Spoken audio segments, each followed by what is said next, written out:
नसीह गुरु के चरणों में कोटि कोटि प्रणाम करते हैं। मैया पार्वती के चरणों में कोटि कोटि प्रणाम करते हैं। धरती मैया के चरणों में कोटि कोटि प्रणाम करते हैं। गंगा जमुना सरस्वती नव दुर्गा काली के चरणों में प्रणाम करते हैं। एक बूढ़ी माई थी, उनके 3 लड़के थे। 3 लड़के थे और शिष्य गुरु के, बूढ़ी माई गुरु के शिष्य थी। भोलेनाथ के जहाँ जहाँ चर्चा होता था तहाँ तहाँ बूढ़ी माई जाती थी। एक दिन के बाद कि बड़ी वाली बहुरिया मैंने अपना जियतबे सारा खेत बाड़ी जमीन जायदाद सब दे दी थी तीनों लड़कन के। कहीं जाती थी पूजा पाठ में बूढ़ी माई तो 5 रुपया मांगती थी तब जाती थी। एक दिन के बाद कि बड़ी वाली बहुरिया उनके जवाब दी कि हम ही के थोड़े पैदा की हो, जाओ मझली से भी मांगो, रोज हम ही देते हैं 5 रुपया तो तुम लेके जाती हो पूजा पाठ में।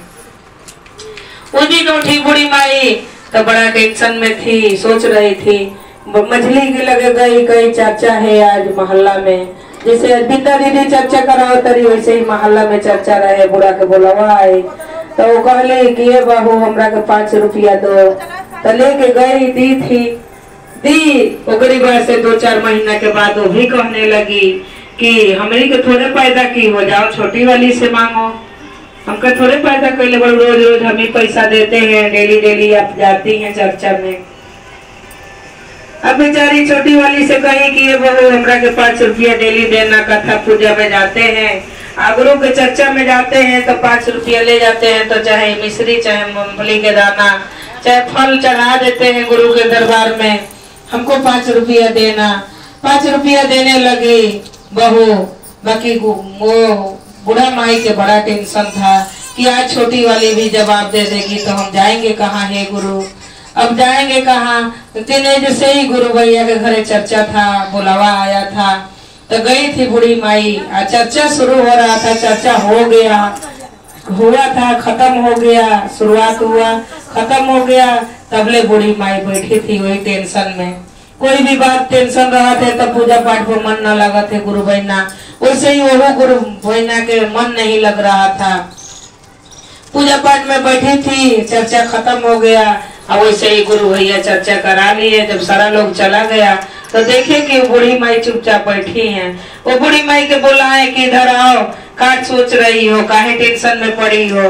तो लगी बताने कि ये गुरु भाई 3 गो हमरा बहुरिया है और सब हमारे पति खत्म हो गए, सारा राजपाट हम तभी दे दिए कि अब हमको क्या जरूरत है, 1 रोटी खैला से मतलब है, कहीं पूजा पाठ में जाएंगे तो हमको 5 रुपया 10 रुपया दी लो। तो बड़ी वाली बहुरिया हमार ताना मार दी, हटा दी हमको। तो मझली के पास गए, मझली वाली भी ताना मार दी। अब छोटकी के पास आए, वही सोच रहे हैं गुरु भैया कि आज छोटी वाली हमको भगा देगी, नहीं देगी तो हम कहाँ जाएंगे। वही गुरु भैया कहें कि चुपचाप रहो, जेके गुरु है वो कोनो कभी के कमी नहीं है।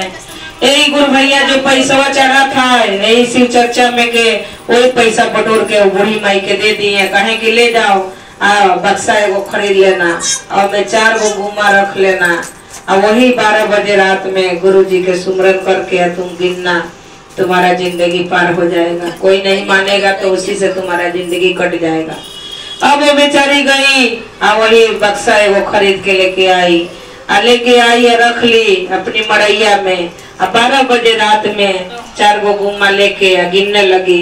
3 गो बेटन के हिस्सा एगो, अपन हिस्सा माई के हिस्सा एगो होला। 4 गो 40,000 रोज गिने, 10,000 20,000 30,000 40,000। बहू गए उठी बाथरूम में, देखी कि ये दादा तो बुढ़िया रोज 5 गो रुपया हमसे मांग के ले जाती है, आई रोज 40,000 रुपया कहाँ से गनती है डेली। अब बूढ़ा के अपनी बहू ने बेटा से कही, अपनी पत्नी से मैंने कही कि ये स्वामी सुनी, बूढ़ा तो रोज 5 रुपया मांगती थी और रोज रात में 40,000 रुपया गनती है। हाँ, अब तीनों बहुरियन के जगह ली, तीनों बहू और तीनों बेटा 6 जना। 12 बजे रात में अब ढूका लगे लो, सुनने लगे लो तो देखे लो कि गिन रही है बूढ़ा माई 10,000 20,000 30,000 40,000।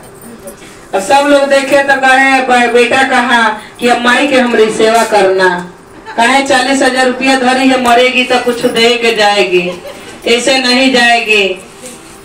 अब वो बूढ़ा के दूध उठाना हो गया, केरा फेर फल मूल सब मिलने लगा, रोटी खाना सब। बूढ़ा मोटा गई एकदम से ना, खूब मोटा गई। चर्चा में जाए लगली, 5 रुपया देवे के 10 रुपया लोग देवे लगल।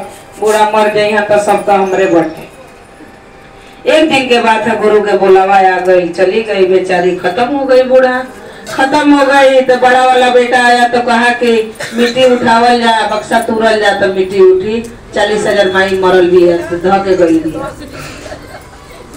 मझिला बेटा कहा कि 40,000 रुपया आज ना तुराई से लोग मोहल्ला के आ गए, सारा रोवल गिलगिलाइल तो सारा लोग आ गए। लोग का कही कि जरा 3-3 गो बेटा वो बुढ़िया के ताला तोड़ के मिट्टी उठाता से रहे दो, हमारा पास है मिट्टी उठा दो। मझिला पैसा दे दिया, मिट्टी उठ गया।